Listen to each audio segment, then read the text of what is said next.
자랑하면은 사탄이 그냥 놔둡니다. 그래, 어디 한번 해보자. 반드시 물고 늘어지는 게 참소하는 게 사탄이니까. 그 하나님이 괜히 자랑해가지고, 그 사탄이 그냥 집니까? 호락호락하게. 아이고, 하나님 착각하지 마십시오. 아니, 세상에 그렇게 복을 들어 부으셨는데, 뭐, 어떤 사람이 하나님 공경 안 하겠습니까? 순전히 그거는 give and take라고, 하나님은 뺑 돌아서면 양이 태어나고 또 돌아서면 소가 태어나고 그렇게 산울로 돌려주고 지켜주고 하는데, 그러니까 조건적으로 이제 그런 것 때문에 하나님 사랑하는 거지. 싹 빼앗아 보십시오. 당장 하나님 욕할 겁니다. 이런 식으로 이제 참소합니다. 하나님께서, 응? 난 그렇게 생각하지 않는다. 내기 할까요? 그래, 하자. 이래가지고 어려워지는 거라. 좋다. 그를 네 손에 붙이는데 그의 몸에는 손대지 말아라. 그리고 이제 일막 내리죠? 뭐 좀 보입니까, 지금? 연극을 보나 안 보나 모르겠네. 그래서 다시 막이 바뀌죠? 제 2막. 어찌 됩니까? 장면이 어디에요? 무대 뒷 배경 빨리 꾸며요, 지금요. 예? 옆에 집이죠? 그래, 옆에 집에서 막 줄줄이 와가지고, 줄줄이 사탕이죠, 막. 양떼, 소떼, 낙이 다 없어지고, 아들, 딸, 뭐, 10남매가 하루아침에 그냥, 정각에서 잔치하다가, 대풍이 불어가지고, 정각이 뺑돌아 팍 주저앉아가지고 다 죽어버렸어. 막, 아직 말하고 보고 안 끝내 또 들어오고 해가지고, 막. 그래서 옆이 그냥 탁 땅에 엎어지죠. 그러면서 주신 자도 여호와시오, 취하신 자도 여호와시오니, 여호와 이름을 찬양을 받으실지니다 하고 이제 입술로 범죄하지 않았다. 뭐 굉장히 참, 그러니까 이게 이제 그게 기승전결하는 그런 그 발단 부분이라면 발단. 그래서 이보세요. 제가 참 감격해하지 않는 것은 하나님이 참 멋쟁이라요. 무슨 얘기냐면요. 그 어려운 이야기, 의인의 고난 문제 이런 어려운 이야기를, 어려운 문제를 교리적으로, 신학적으로 논문을 써야 딱딱하게 하면 아무도 안 읽습니다, 아무도. 참 하나님 친절하게 이걸 아주 드라마틱하게 해가지고 희곡으로 탁 해가지고 우리에게 납득시키려고 그렇게까지 하시는 거라. 이렇게 친절을 베푸시는데도 안 읽어. 문제는. 아, 참. 그래서 이제 1라운드는 하나님이 이겼죠? 예. 그때 하나님도 하늘에서요, 손에 땀을 진다고.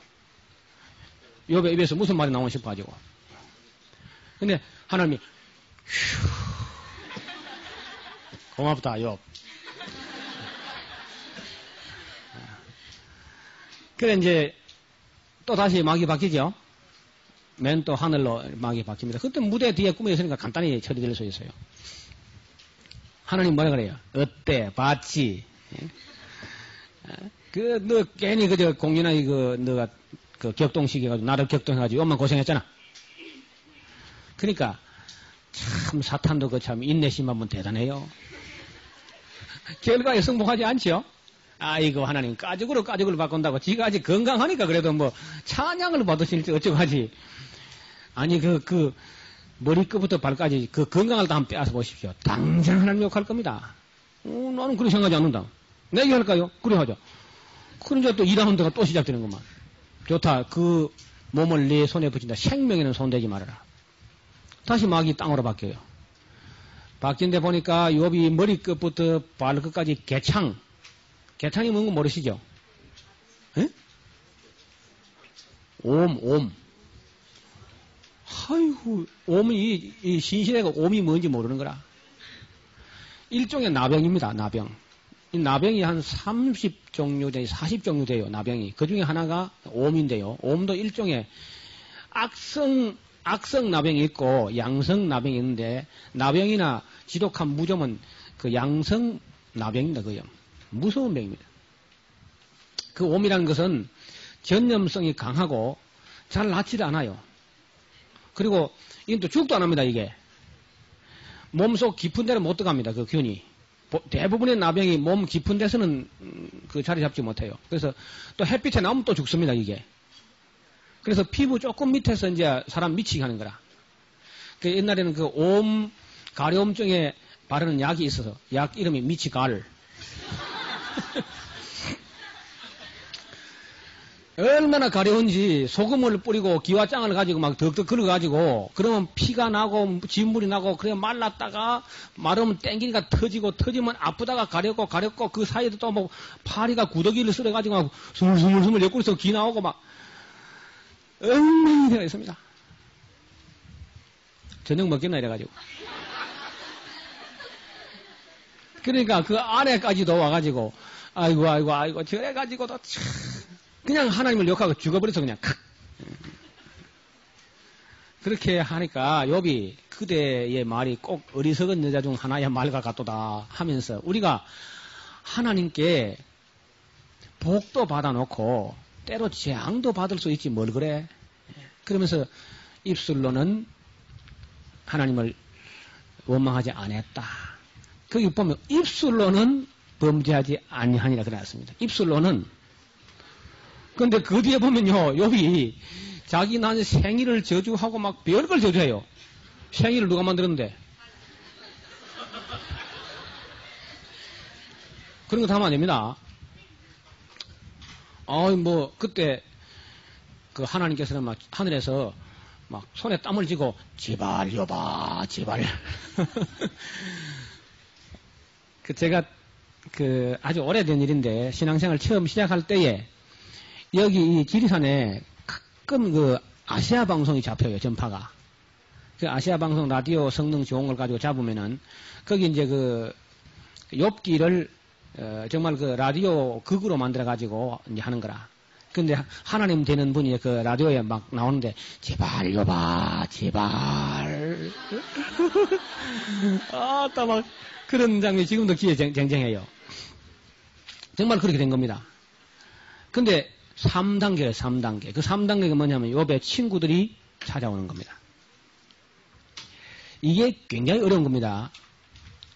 친구들이 1단계로 세 사람이 왔어요. 소발과 빌다가 엘리바스가 왔는데 엘리후는 친구라고 하기는 너무 나이가 어린 사람이고요. 엘리바스라는 제일 어른은 욥의 아버지 뻘 좀 되면 나이가. 그리고 두 사람은 거의 욥의 아래 위 좀 되고 그래서 그 욥 주위에 와서 이제 욥에게 말을 거는 사람이 연령 배열을 다양하게 해놔요. 욥의 아버지 뻘 되는 사람, 욥을 형님 뻘 되는 사람, 동생 뻘 되는 사람, 욥의 아들만큼 나이가 어린 엘리후 이렇게 이제 등장을 해가지고 일주일간을 7일 7야를 욥 앞에 와서 말을 못 꺼냅니다. 아무 말도 하도 참담해서. 그래 가만 보고 있다가 이제 말이 나오는데 그 말인즉슨 내용이 뭐냐? 이 사람아, 자네가 옛날에는 뭐 어려움 당한 사람을 격려는 잘 하더니 이런 게 너한테 이러니까 너가 그렇게 한숨 짓고 그러냐? 생각해봐라. 죄 없이 망한 자가 어디 있냐?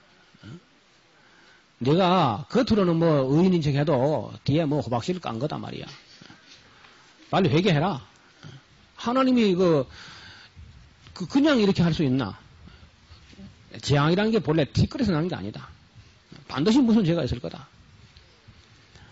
그걸 지금 뭐 하나님 앞에 감춘다고 이게 감춰지겠나 말이야. 빨리 회개해라. 이런 식으로 막 공박을 하는 겁니다. 그 욥이 그래 난들 뭐 여자가 나한테 완전하게 하겠냐. 흙집에 살면서. 나도 죄 없다고 하진 않는다. 그러나 내가 이렇게까지 고난을 당하고 환난 당할 정도로 난 죄를 범한 건 없다 솔직히. 그래요 안 그래요? 그 욥의 말이 맞아요. 그 차례로 욥의 친구들이 와서 뭐 온갖 말들도 그렇게 잘해요 다 셋 다 막. 그렇게 공부를 하는데 욥의 그 말을 꺾지 못합니다. 욥이 나중에 화가 나니까요. 당신들 나보고 뭐 공부를 하는데 당신들 생활한 걸 내가 뻔히 안다고. 당신들은 우리 집에 개머슴 맛도 못하다고 솔직히 말해서. 우리 집에 개나 키우는 무슨 맛도 못한 사람들이 와가지고 뭐 누구를 공박하냐고 막 스스로 어렵게 여기면서. 그리고 막 더 심하니까 정말 하나님이라도 나타나면 한번 따져봤으면 좋겠다 막 이런 나온다고. 그러면 하나님 정신이 번쩍나죠 천국에서 막. 막 위험합니다. 완전히 끄지만 올라와요 이렇게. 이봐요. 저를 보세요. 꾸중물통이라도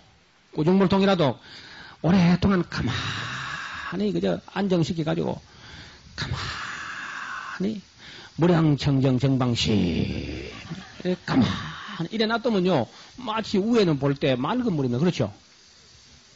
응? 그런데 그냥 애들 개구장이 들어와가지고 짝대기를 가져와가지고 그 밑바닥을 꾸정물통을 휘휘 젓고 발로 차고 해봐요. 밑에 찌그게 떠올라오지 뭐. 응? 오장 육부를 뒤집어 놔봐요. 세 사람이 나와가지고. 그래 욥을 갖다 막 자꾸 뒤흔들지 쏙을 뒤집어 놓지 않으니까 욥의 그 의식 밑바닥에 있는 교만이 올라와요. 하나님께서 너 스스로 일어나서 네 그 넘치는 분노를 팍 쏟아가지고 그 교만한 걸 낱낱이 쥐어가지고 보자기에 싸가지고 네 발로 그걸 팍 밟고 어두운 곳에 두고 네 발로 한번 일어서 봐라. 그리하면 네가 스스로 의롭다고 내가 인정하겠다. 38장인가 38장이죠. 하나님이 나타나신다고. 그 인간들이 막 하나님 없이 우리끼리 하면 이 문제를 해결해보자 하고 입에 거품을 물고 그렇게 떠들어 보지만 해결은 하지 않습니다. 인간의 문제를 아무리 머리가 좋은 사람이 다 모여 앉아가지고 철학자가 다 동원돼도 인간의 문제는 해결이 안 됩니다. 그래서 폭풍 가운데서 여호와께서 나타나서 말씀하시니까 그렇게 말이 많던 욥도요. 손으로 입술을 가릴 뿐이로소이다. 내가 한 번, 두 번 말했지만 다시는 말하지 않겠습니다.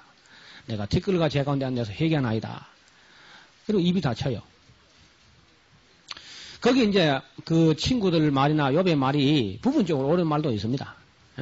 그러니까 욥기 4장에서부터 37장까지 있는 말은 하나님 없이 인간끼리 떠들어 제껴보는 거라. 어떤 말은 뭐 석쇠 씨도 안 되는 소도 있고 말도 안 되는 소도 있고 그래요. 그 중에 한마디가 네 시작은 미약하였으나 네 나중은 창대하라 그런 말입니다. 이런 것은 선포할 수 있는 그런 하나님 말씀은 아닙니다. 공부하고 연구할 수 있고 그걸 이제 참고하긴 하지만 이것을 하나님 말씀이라고 액자를 만들거나 그럼 잘못하는 거라요. 그건 사람이 한 말입니다. 사람이 한 말. 어려운 것이 언제나 사람들에게 인정받고 싶어하는 이 욕심이 죽을 때까지 관뚜껑 옆에까지 따라갑니다. 이봐 여자들 봐요. 탁 죽을 때라도요. 자기 나를 사랑했지요? 그래 하면 싹 미소 짓고 죽습니다.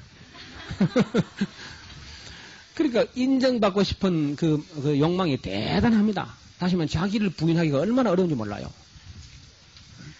정말 진심으로 자기를 부인한다는 게 얼마나 어려운지 모릅니다. 욥에게 있어서 바로 그런 점은 우리가 참 깊이 생각해 볼 문제지요.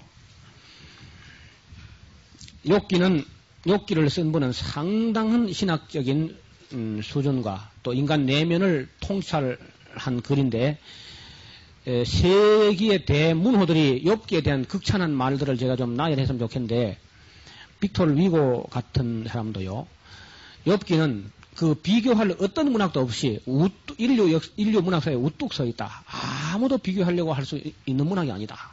극찬을 해마지 않습니다. 토마스 칼라일 같은 분도 그 인간에 쓴 글 중에 욥기보다 더 위대한 글은 나올 수 없다는 그런 입장에 서 있습니다. 셰익스피어 같은 분은요. 만약에 이 성경을 쓴 사람이 사람이라면 나는 그 사람을 하나님으로 믿어버리겠다. 그렇게 말할 정도입니다. 여러분 집에 가서 욥기를 한번 잘 읽어보세요. 제 조카 하나가 삼촌 저는 문학 쪽으로 한번 나가봤으면 좋겠습니다. 그래. 그러면은 뭐 좋은데 그러면은 일단 너 집에서 욥기를 한번 읽어보고 문학을 하도록 해라. 그래 오랜만에 나와서 삼촌 포기했습니다. 왜 해보지 그래. 정말 참 욥기는 대단한 글입니다. 여러분도 집에 가서 욥기를 한번 새로 읽어보세요. 두 번째 시편. 시편은 쉽게 하면은 유대인들의 찬송가입니다. 찬송가. 악보가 우리는 안 보이지만은 그 곡 이름이 붙어 있지요. 뭇라벤에 맞춘 노래, 마할랏에 맞춘 믹담에 맞춘 노래, 깃딧에 맞춘 노래, 소산님에 맞춘 노래, 그 곡 이름들이 쭈루루 붙어 있습니다. 물론 우리가 그 곡을 모르기 때문에 부를 수는 없지만요. 이 성경에 있는 시편들은 우리 한국 사람들이 쓰는 시 이름과는 다릅니다. 한국 사람의 시는 언어의 유의가 많아요. 말 장난이죠, 일종의. 말로 가지고 말 재주 부리는 건데, 말 재주 그런 게 아니고, 인간 내면이, 영이 성화되고 거룩해져서 하나님의 성령에 비추어지면서 그 신령한 것을 노래하는 그런 노래들입니다. 대부분이. 그 중에 이제 어떤 시는 신앙 고백적인 그런 시가 있고요. 그 다음에 기도와 간구의 시가 있는가 하면은 역사시가 있고 예언시가 있고 교훈시가 있고 금언시가 있고 간증시가 있고 애가가 있고 지혜가 있고 저주가 있고 그렇습니다. 여러 가지 시가 있습니다. 이걸 전부 다 5권으로 나누어져 있습니다. 그렇죠? 그래서 유대인들은 하나님으로부터 토라, 율법서를 5권 받은 이스라엘이 하나님께 찬양 5권을 드렸다. 그런 생각을 가지고 있습니다. 그 중에 절반, 전체 절반은 약 73편, 150편 중에서 다윗의 작품이고요. 고라 자손의 시가 11편, 아삽 자손의 시가 12편, 솔로몬의 시가 2편, 이단, 모세, 스가랴, 히스기야, 에스라 등이 각각 한 편씩 그렇게 되어 있습니다. 그래서 10편은 우리 가능하면 많이 외우면 참 좋겠어요. 시를 많이 외우면 암송하면 참 좋습니다. 저는 뭐 외우는 게 자신 없어가지고 많이 외우지를 못하는데. 그 다음에 잠언으로 가면 잠언. 잠언은 솔로몬이 썼다고 그러죠. 근데 솔로몬 혼자만 쓴 건 아닙니다. 그 뒷부분은 다른 분의 잠언도 들어 있습니다. 이 잠언은 성경에만 있는 게 아닙니다. 일반 세상에도 세상 잠언들이 상당히 많이 있죠. 우리 동양에서는 뭐 책은담이라든지 명심보감이라든지 이런 거 다 일종의 잠언들이죠. 그래서 그 언설을 아주 그 지혜와 삶의 철학이 단문 속에 압축된 그런 문학인데요. 이 잠언을 갖다 요즘 뭐 문학의 장은 하나의 아포리즘에 가까운 그런 방식으로 기술합니다. 그래서 이것은 한 절 한 절도 뭐 가치가 있습니다. 이 잠언의 목적은요. 한번 따라합시다. 지혜롭게 의롭게 공평하게 정직하게 겸손하게 부지런하게 그것만 잘 외워요. 처음에 뭐라고요? 둘째는 세 번째는 왜 뒤가 흐지부지해야 합니까? 예.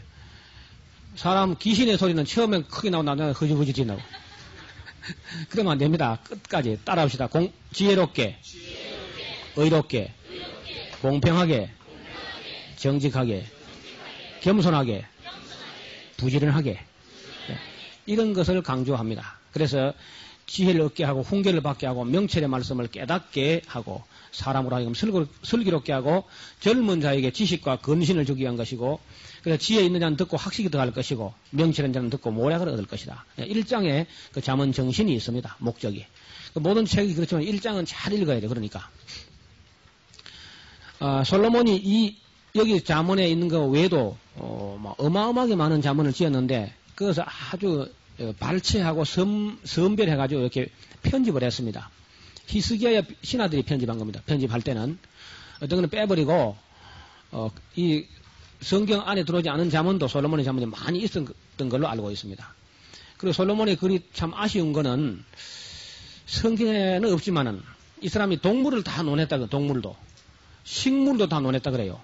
레바논의 백향목부터 담장 밑에 우슬초까지 다 물고기를 다 논하고 말이죠. 그런 게 있으면 참 내 좋겠는데 그게 없어 이상하게.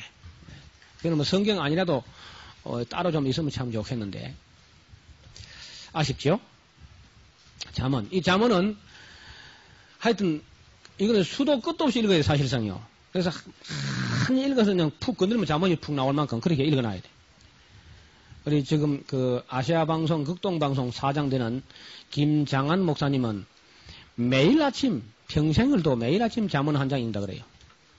31장까지 있죠. 그러면 한 달에 꼭 한 번씩 읽는 거라. 30일 되는 달에는 마지막 날에 2장 읽고. 그리고 그분은 뭐 그 설교하다 보면 잠언에 있는 구절들을 많이 나옵니다. 뭐 그냥 청산유수 같이 줄줄줄 나와요. 그건 많이 읽었다는 증거지요. 그래서 잠언은 우리 삶을 다듬는 말씀입니다.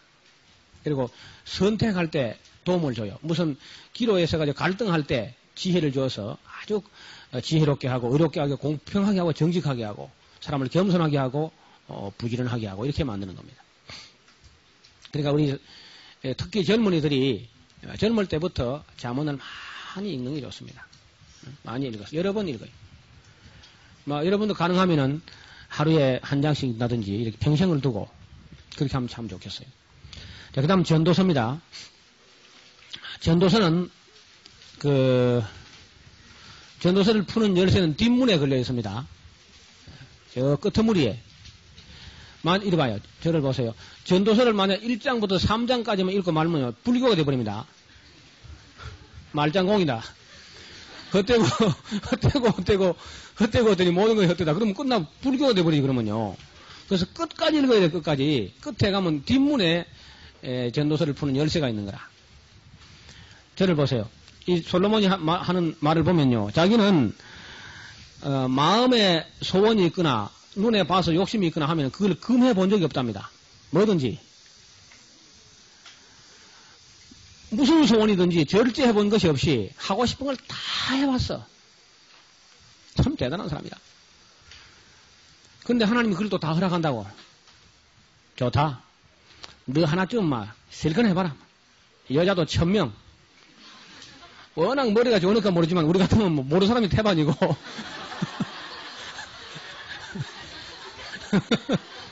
어디서 봤더라 그러면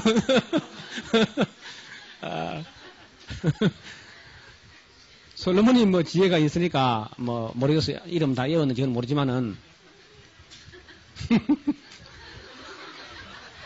어떤 분이 길에서 어떤 여자를 만났는데 참 안면이 많더래요. 어디서 봤더라 하고 가만 생각하니까 자기 아내더랍니다.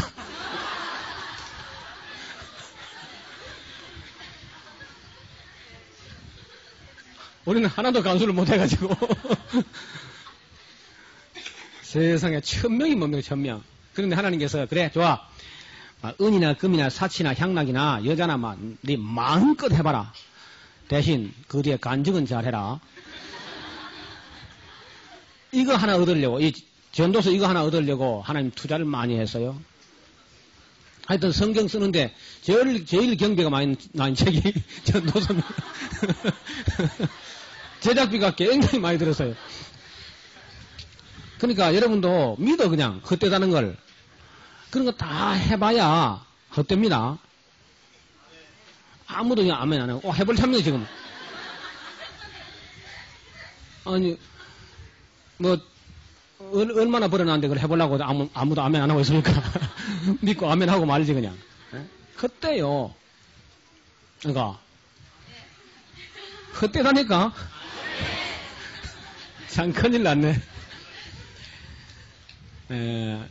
그런 것은 쓰는 대로 다 부패에 돌아가고 허무에 떨어집니다. 저 보세요. 흑판 쪽을 좀 봅시다. 역사를 이렇게 보면은요,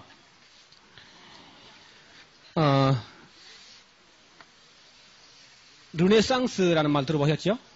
르네상스. 이 르네상스 이전까지는요, 온 세계가 기독교이건 이교도이건 상관없이 다 이 신중심적 신본주의 시대였어요.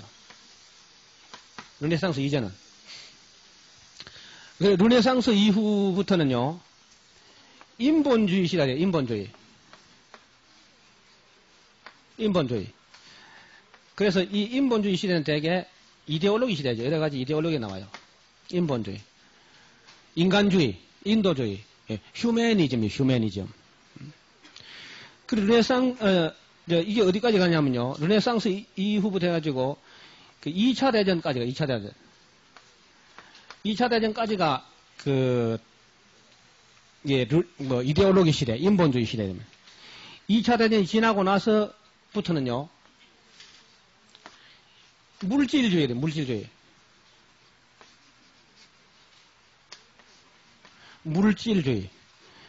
이 물질주의 시대는 모든 것을 가늠하는 척도가 돈입니다, 돈. 경제라는 말을 빼면 아무것도 안 돼. 그래서 경제를 살려야 된다. 맨날 그러죠. 응? 경제. 맨날 우리 김영삼 경제.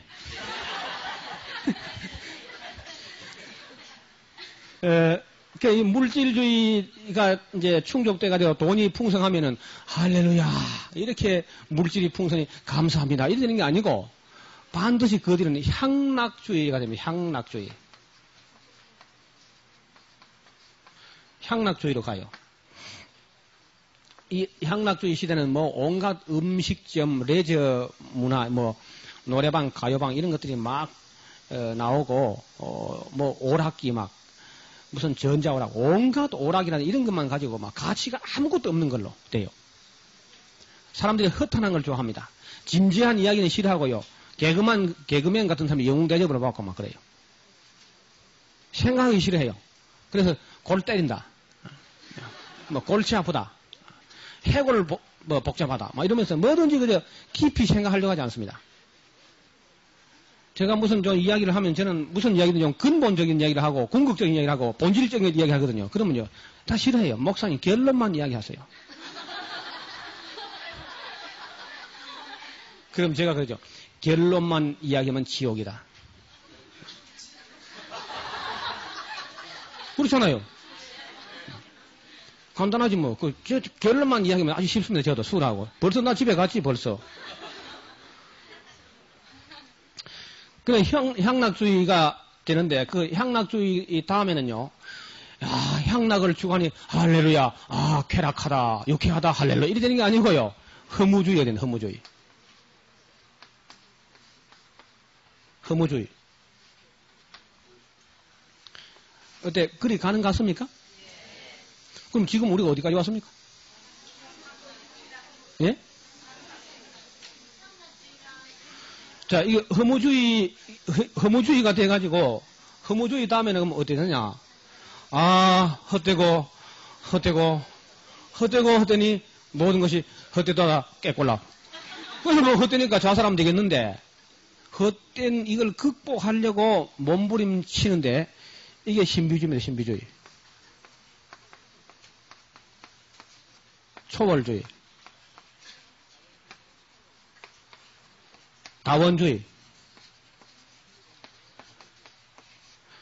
뉴에이지. 뭐 이런 것들이 막 나와요. 이때는 천방지축으로 막 갈라지면서 방향도 없고 원칙도 없고 역사도 없고 기준도 없고 표준도 없고 절대가 없고 신도 없고 그렇게 돼요. 자, 그럼 우리가 지금 어디까지 왔어? 이렇게까지 가면요. 갈 때까지 간 겁니다. 그런 것 같지 않아요? 갈 때까지 갔어 지금 이미. 그리고 남은 이론이 없습니다 이제.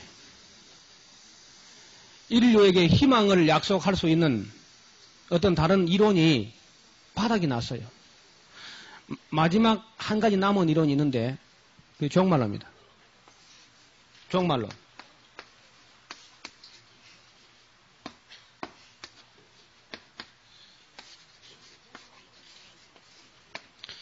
종말론만 남아있고 딴 일은 없습니다 이제는. 근데 솔로몬이 봐요. 하나님 중심에서 물질 중심으로 그리고 향락으로 허무까지 그래 가죠. 근데 그 허무를 딱 깨닫고 거기서 솔로몬이 회개한다면 회개해가지고 전도서 11장 12장을 탁 쓰니까 그때 이제 참 전도서가 완성되는 거죠. 그런 것은 세상 사람들이 추구하는 그런 쪽은 어딜 가도 결론은 헛되다. 일의 결국을 다 들었으니까 하나님을 경외하고 거기에 명령을 지켜. 이게 사람의 본분이다. 그 명령을 지켜라. 그리고 청년들이요. 젊을 때 마음 놓고 놀 수 있다. 얼마든지.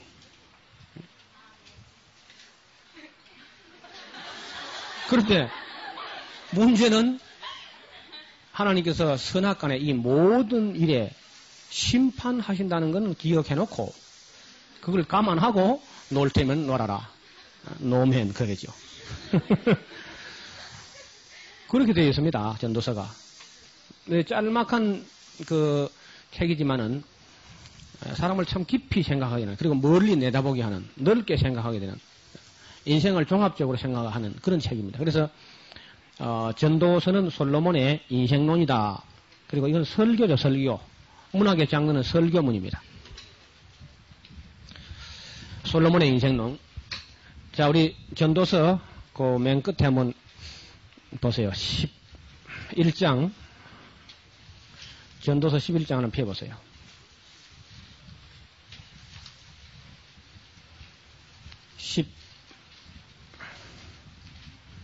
11장 9절이죠? 9절. 청년이여, 네 어린 때를 즐거워하며 네 청년의 나를 마음에 기뻐하며 마음에 원하는 길과 내 눈에 보는 대로 쫓아 행하라. 그러나 하나님이 이 모든 일로 인하여 너를 심판하실 줄 알라. 그런즉 근심으로 네 마음에서 떠나게 하며 악으로 네 몸에서 물러가게 하라. 어릴 때와 청년의 때가 다 헛되니라. 너는 청년의 때 곧 곤고한 날이 이르기 전에 나는 아무 낙이 없다고 할 해가 가깝기 전에 내 창조자를 기억하라. 나를 왜 만드셨는가 하는 창조자를 기억하라. 해와 빛과 달과 별들이 어둡기 전에 비 뒤에 구름이 일어나기 전에 그리하라. 그런 날에는 지벌을 지키는 자들이 떨 것이며 힘있는 자들이 구부러질 것이며 맷돌질하는 자들이 이가 다 빠져서 적어지고 그칠 것이고 창들로 내다보면 눈이 어두워질 것이고 길거리의 문들이 닫혀질 것이고 맷돌 소리가 적어질 것이며 새의 소리를 인하여 일어날 것이며 음악하는 여자들은 다 시하여질 것이며 그런 자들은 높은 곳을 두려워할 것이며 길에서는 놀랄 것이며 살구나무가 꽃이 필 것이며 메뚜기도 짐이 될 것이며 원욕이 그치리니 이는 사람이 자기 영원한 집으로 돌아가고 조문객들이 벌써 길에 왔다 갔다 하고 참 빨리 가죠. 이봐요. 제가 장례식을 목회자들은 장례식을 많이 참여하거든요. 뭐 직접 집례도 하고 그래가지고 이제 엊그저께 우리 아버님 이제 별세하시고 얼마 있다가 이제 어머니 이제 돌아가시고 그러니까 이제 우리 큰형님이 그만 또 내일 모레 곧 70이고 나도 곧 따라서 또 가야 되고 남 장례식 좀 하다가도 내가 해야 되는데 조금 있으면 금방이라 금방. 여러분 나이가 언제 잘 안 가느냐 하면요 17, 18살 어른 대접 못 받아가지고 참 신경 쓸 때 그때가 나이가 좀 안 가는 것 같지요. 그러다가 그것이 한 25, 6살까지 그런 식으로 가다가 37살이 넘으면요 날아갑니다. 날아가.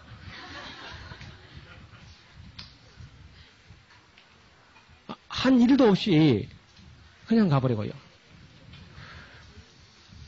그래서 모세도 우리가 신속히 가니고 날아가는입니다. 사람의 일생이 마치 한 뼘 되는 것 같습니다. 그런 얘기를 합니다. 세월을 아끼기를 바랍니다. 전도서 끝에 보세요. 12장 13절 한 목소리 읽읍시다. 시작.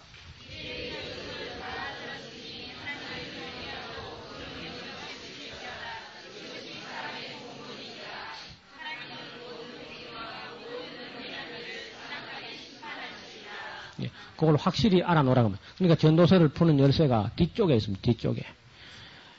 이런 걸 갖다가 1절, 2절, 뭐 1장, 2장 이렇게는 안 되고 꼭 이런 건 다 읽어보는 게 좋습니다.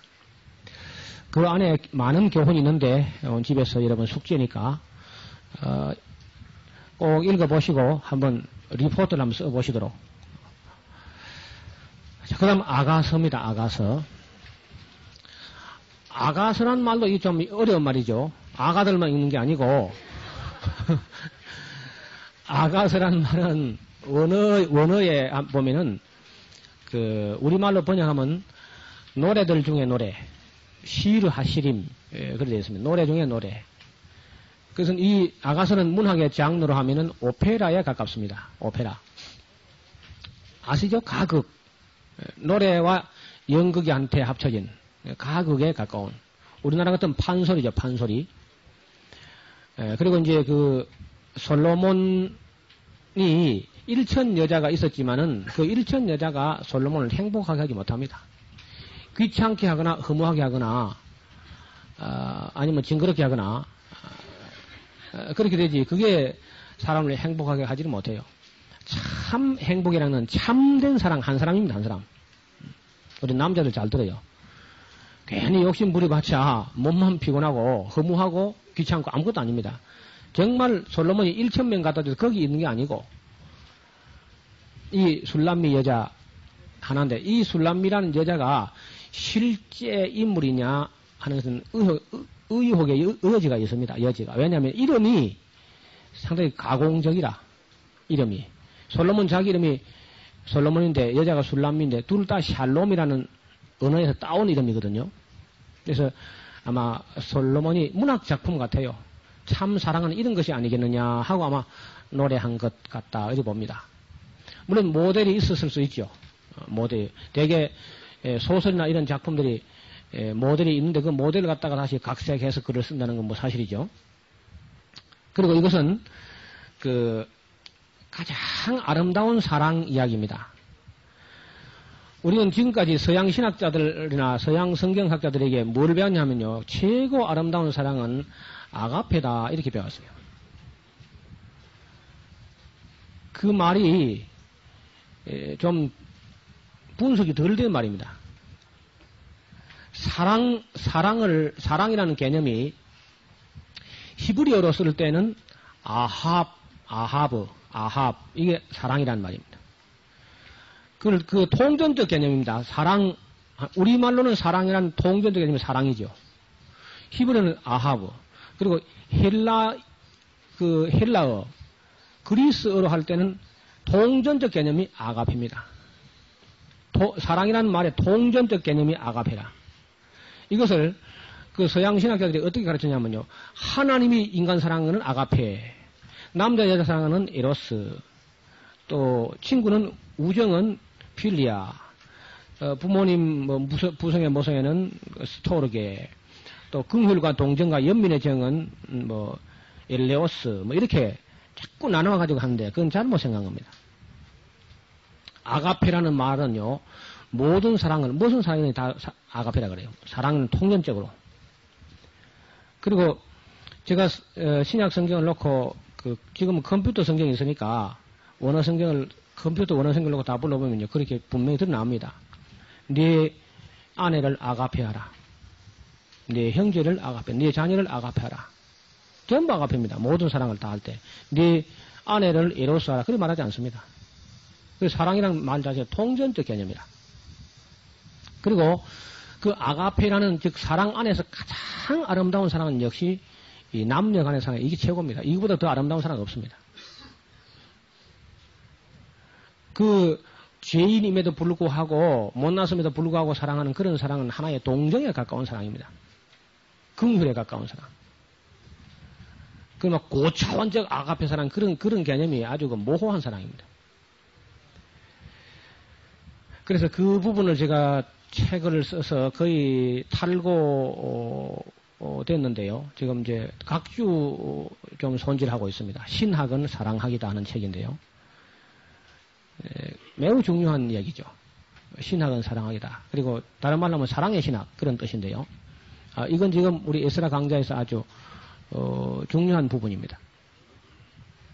그래서 여러분 지금 연세가 높은 분들은 높은 분대로 이제 또 사랑이라는 걸 새로 배워야 되겠지만 젊은 분들은 지금 하는 강의를 잘 들어야 됩니다. 또 우리 목회자들은 또 더 말할 것도 없고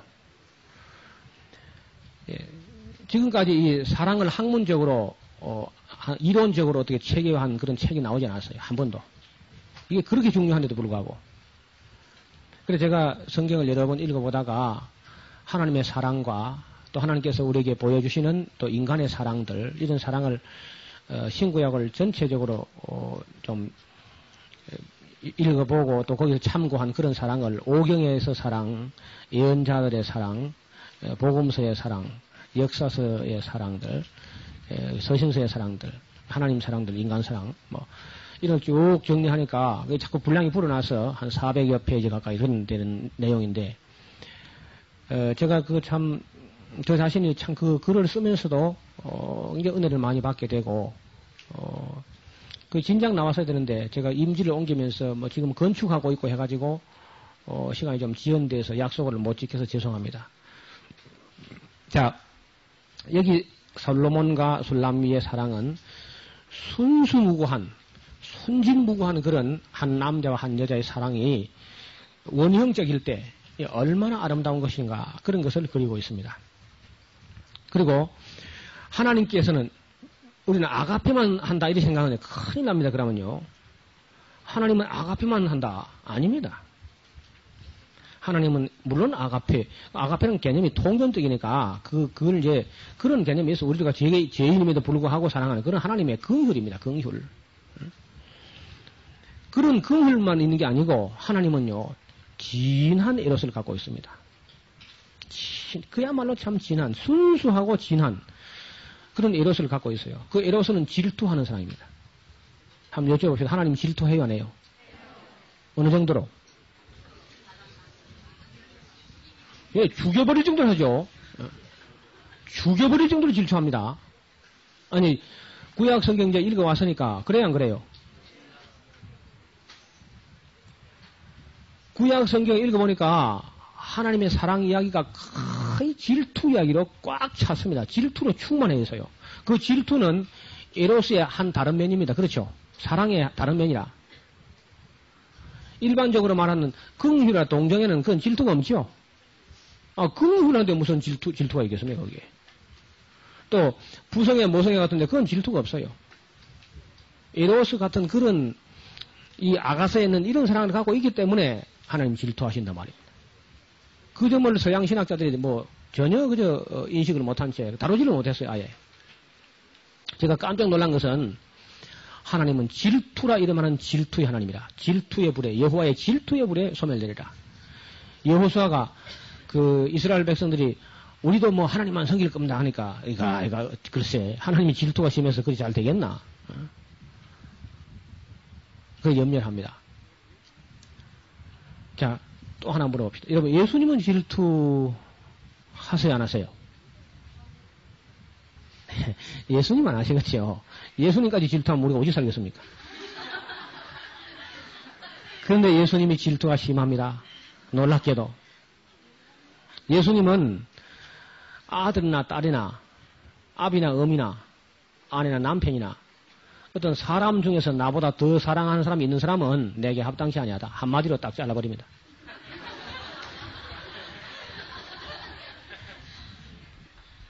길게 말하지 않습니다. 하나님께서도 처음에 이스라엘 백성하고 약혼할 때 나 여호와는 솔직히 질투가 많다. 알아서 기라.